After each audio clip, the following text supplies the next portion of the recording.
Phoenixou, ici le Phoenix que des mangas. Aujourd'hui la critique portera sur la série Gate, saison 1.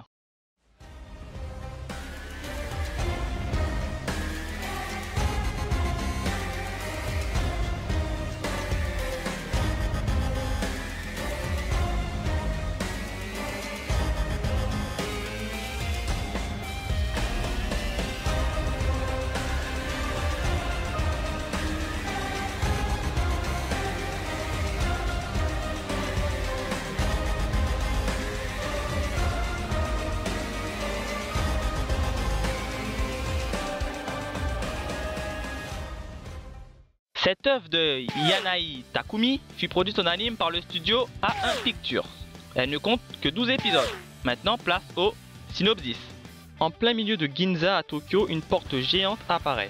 En déferlent des hordes de soldats, monstres et dragons dont l'invasion est rapidement stoppée par les forces d'autodéfense japonaises. Un petit contingent de troupes nippones passe à son tour de l'autre côté de la porte pour y découvrir un pays de magie, d'elfes et de trolls. Yuji Itami, soldat féru de fantasy, fait partie de cette expédition en route pour découvrir ce nouveau monde et braver ses nombreux dangers.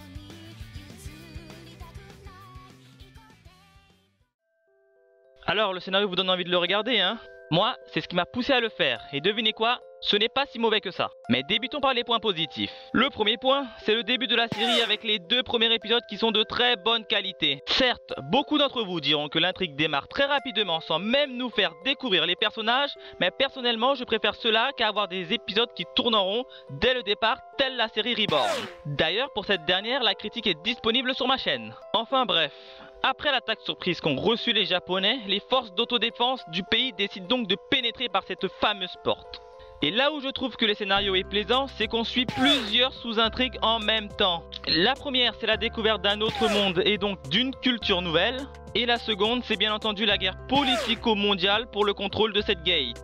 Voire même une troisième intrigue à peine entamée, mais pour celle-ci, j'y reviendrai plus tard. Pour cette première intrigue, j'ai adoré découvrir en même temps que les protagonistes d'autres univers et cultures selon la vision de chaque partie. En effet, chaque camp auront leurs propres problèmes qu'ils essayeront de résoudre. Autre point qui est intéressant, c'est bien évidemment la barrière de la langue. En effet, là où d'autres séries bâcleraient tout simplement ce point, ici j'ai trouvé que ça a été remarquablement bien mis en valeur au moyen d'interprètes ou de dictionnaires. Ça peut vous paraître tout bête, mais rien que le fait d'y faire attention donne un réel plus à la série. Le développement de cette partie est donc plutôt bien fait, avec de l'action et de l'humour, d'autant plus qu'ils ne sont pas tombés dans la sphère ecchi ou harem pur, parce que sincèrement il y avait de quoi faire et rien que pour cela, je leur dis bravo. Concernant le deuxième intrigue, je m'attendais à quelque chose de brouillon, mais ça a été admirablement bien réalisé. En effet, la partie thriller et combat sont assez fluides et bien pensés. De plus, j'ai eu l'impression que le côté cruauté et sang pouvait apparaître à tout moment, ce qui a intensifié le suspense de la série. Cependant, certains points m'ont déçu.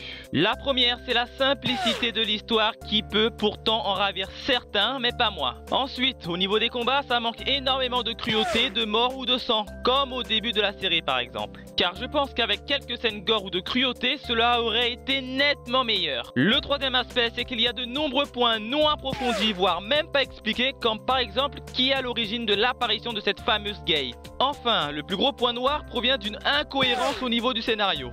Je m'explique. Je vous rappelle juste qu'à la base que ce sont les personnes qui se trouvent de l'autre côté de la porte qui ont fait un massacre côté japonais avec de nombreux morts. Et bien, bizarrement, lors de leur venue au Japon, ils ont été acclamés par ces mêmes japonais qui avaient vécu un enfer à cause d'eux. C'est comme si tout était normal, d'autant plus qu'on n'a jamais su qui en était réellement à l'origine. Concernant les personnages, c'est assez mitigé. Si certains ont eu la chance de voir leur background plutôt bien développé comme l'elfe et sa tribu, d'autres comme Rory Mercury, la demi-déesse, ont été passés sous silence, ce qui est vraiment dommage. Pour notre héros Otaku, je l'ai trouvé plutôt bien réalisé, quoique un petit peu trop je m'en foutiste par moment. Pour la fin de la série, je l'ai trouvé très moyenne car ils ont conclu la série en entamant une nouvelle intrigue sans vraiment l'aborder et en la refermant aussi sec. Alors vous l'aurez compris, c'est une série plutôt sympa à regarder avec plusieurs sous-intrigues, comiques et actions, mais réalisées de manière trop simpliste à mon goût. J'espère que la saison 2 gommera tous ces points négatifs. J'ai donc décidé de lui mettre la note de 6 sur 10. Concernant le graphisme, il est bien réalisé et coloré. Les scènes d'action sont fluides et bien mises en valeur. Autre point intéressant, c'est le contraste des deux mondes qui ont été également bien gérés. C'est pour cela que je lui mets la note de 4,5 sur 5.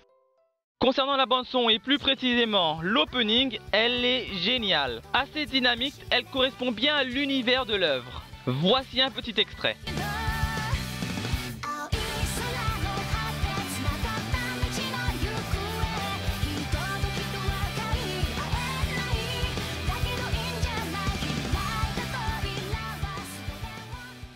Concernant l'ending, je l'ai trouvé assez banal et sans plus. Mais là où j'ai été déçu, c'est au niveau des OST qui ont été complètement absents durant toute la série, ce qui est dans ce genre d'univers mi-médiéval se ressent clairement. J'ai donc décidé de lui mettre la note de 1,5 sur 5.